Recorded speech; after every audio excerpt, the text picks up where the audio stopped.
Now we will talk about area specific Gracey curette for the posterior teeth. So these are the two Gracey curettes that are specifically used on posterior teeth surfaces. So one of them is SG1314. So this is used only from the distal line angle to the distal of the tooth. So when we use 1314, we go from distal line angle to the distal of the posterior teeth. And coming to SG1112, so this is used from distal line angle to the mesial surface of the tooth. So these are the two curettes that is used for posterior area specific calculus removal. So just like any other curette, the function remains the same, that they remove light to moderate calculus deposit from the crown of the teeth, and they are area specific, so only they will be only used on certain areas of the teeth. We cannot use this curette to cover the entire mouth. No, we'll need this. Like for an example, one was from distal line angle to distal, another was from distal line angle to mesial, and there are only here also there's only the toe third is used for instrumentation and removal of the calculus. They have round back, they have a rounder toe, and they are cross section, semicircular in cross section. So this is how I see, like if I have to quickly recognize an instrument, I will be looking at their working end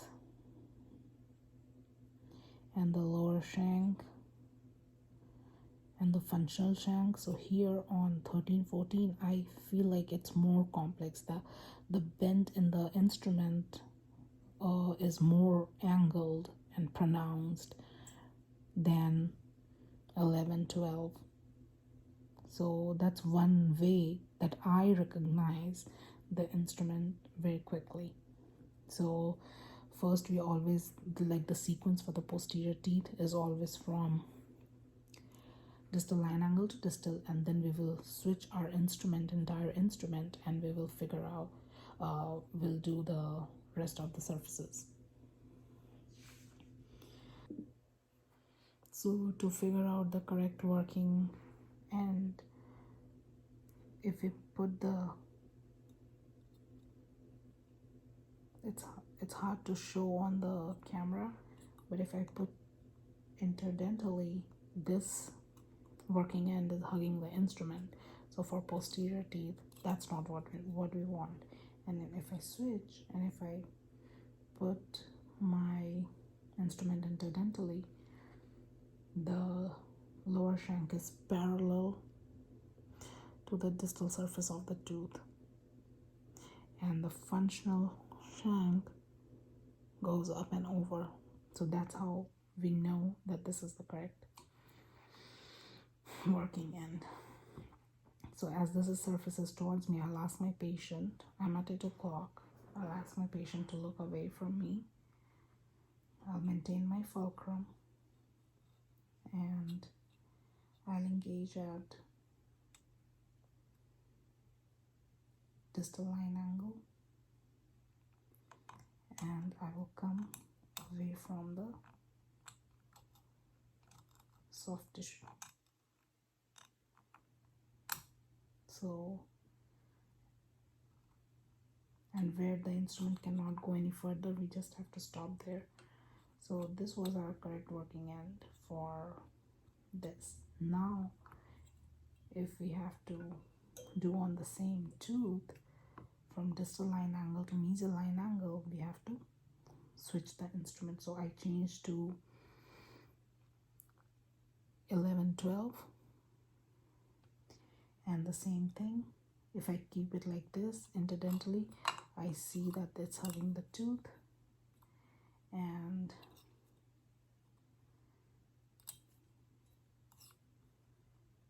okay, so this side is not hugging the tooth, which is 11 is not hugging the tooth.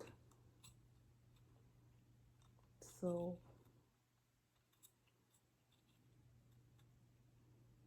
I'll go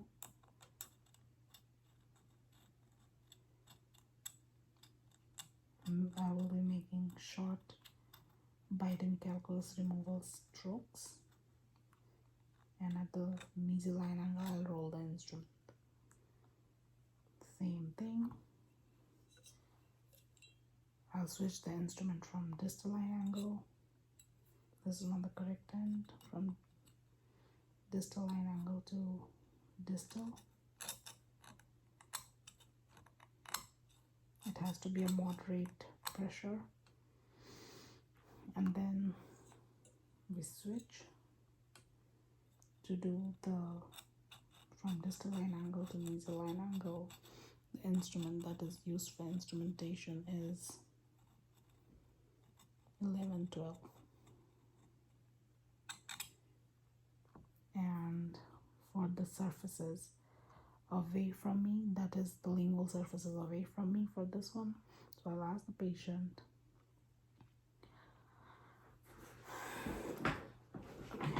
so I will, for surfaces away, I go at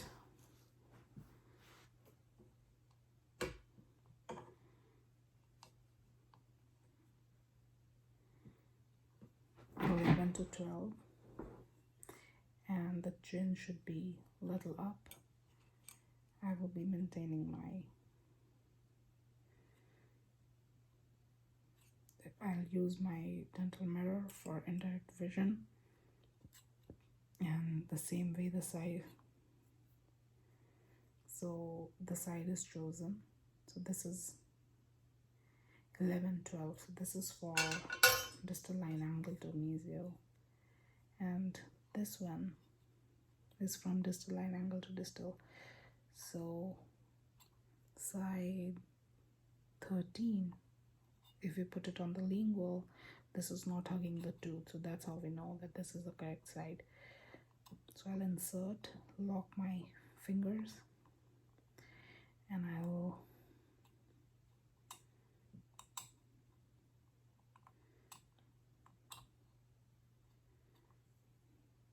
open up,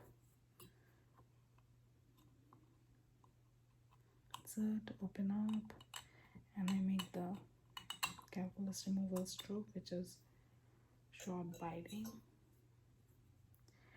and we will switch the instrument. Yeah, this is not hugging either. Side 12, it's not hugging from distal line angle to mesial, so we will insert, we'll open up the instrument,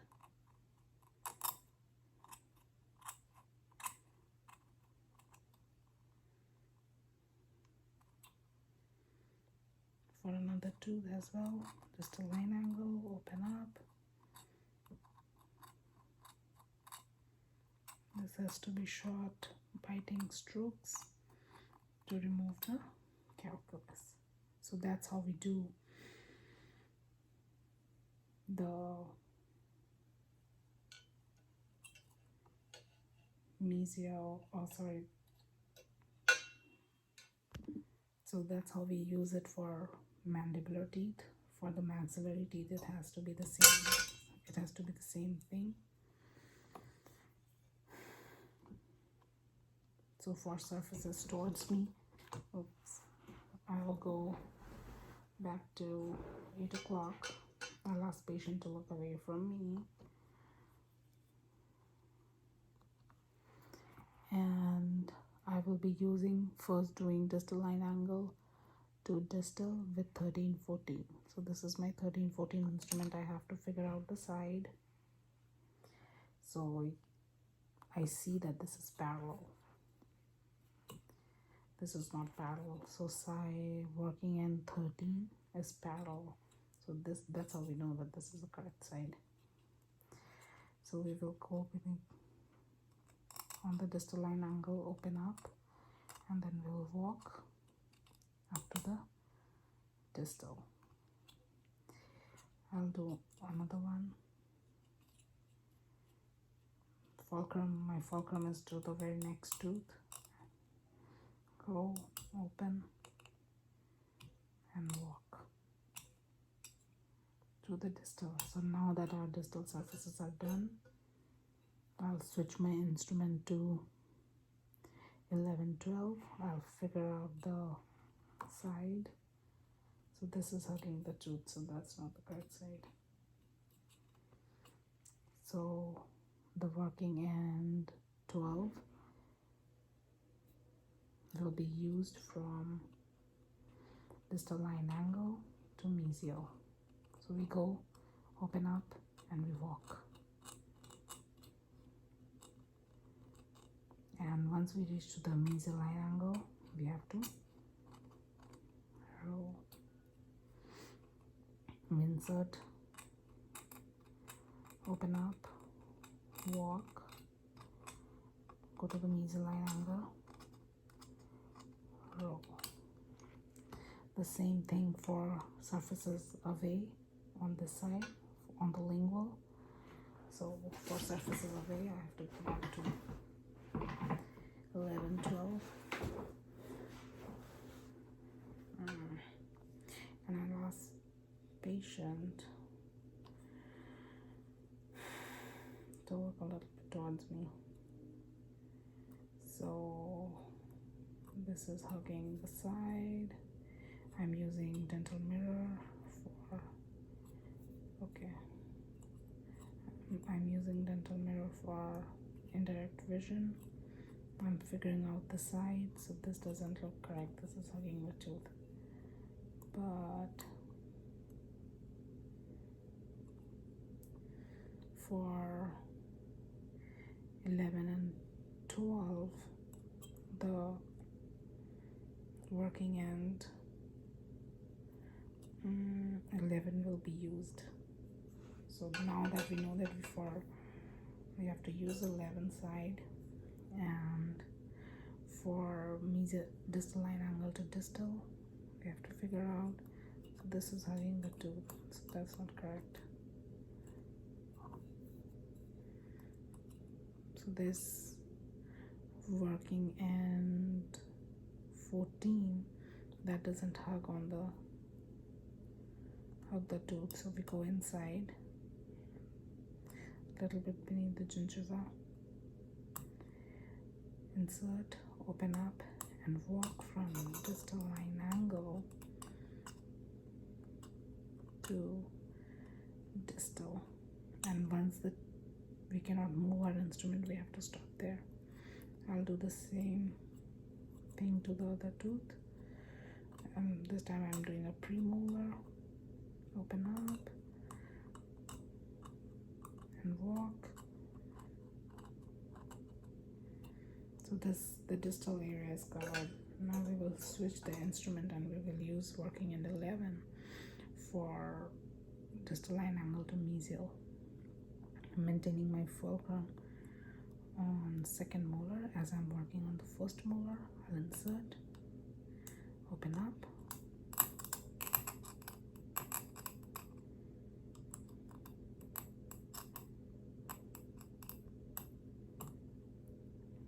and we have to make sure that we are only using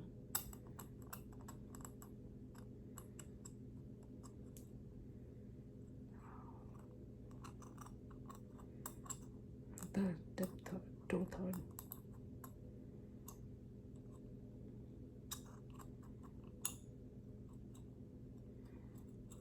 Moving on to next tooth. Yeah, so that's how we do area specific Gracey curette for posterior teeth.